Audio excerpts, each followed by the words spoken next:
আসসালামু আলাইকুম এভরিওয়ান, কি অবস্থা সবার? আশা করছি সবাই অনেক ভালো আছো। বাংলাদেশে তো এলাম অনেক দিন ধরে।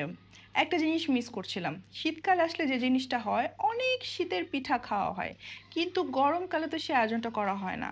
বাট আবার কবে শীতকালে আসবো সেটার কোনো ঠিক ঠিকানা নেই। একটু তো পিঠা খেতে হয়, তাই না?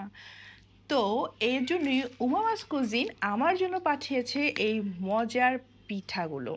এখানে আছে, এই দেখো, ঝিনুক পিঠা, নকশি পিঠা, আর এখানে আছে মতিচুর। তো থ্যাংক ইউ উমামাস কিচেন আমাকে এত মজার মজার পিঠা পাঠানোর জন্য। অলরেডি কিন্তু আহ, এখান থেকে কয়েকটা সাবার হয়ে গিয়েছে, কারণ ওয়েট তো করতে পারছিলাম না যে খেতে কেমন হয়। তো অলরেডি ট্রাই করা হয়েছে, এখন তোমাদের সামনে একটু আমি ট্রাই করে বলছি।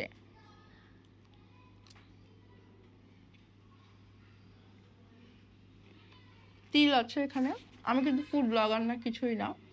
আমি হচ্ছে গিয়ে একজন নর্মাল মানুষ হিসেবে আমার অপিনিয়নটা দিচ্ছি। আমি বেসিক্যালি মিষ্টি পিঠা বা মিষ্টি খাবারই অ্যাকচুয়ালি অত পছন্দ করি না। তো যদিও খাই, অল্প করে খাই।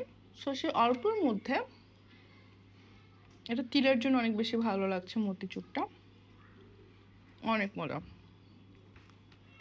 আমি এটা অবশ্যই খাবো। রেখে দিই জাস্ট তোমাদের সামনে। আমাকে একটু টেস্ট তো করতে হবে। বিসমিল্লাহ বলেছিলাম এর আগে।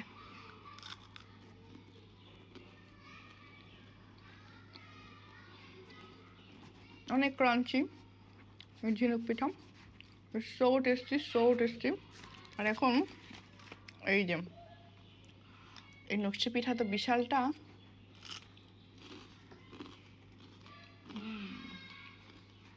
বেস্ট।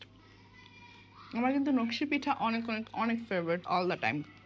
সো থ্যাংক ইউ মামাস কুজিন আমাকে এত সুন্দর অনেক মজার খাবার পাঠানোর জন্য।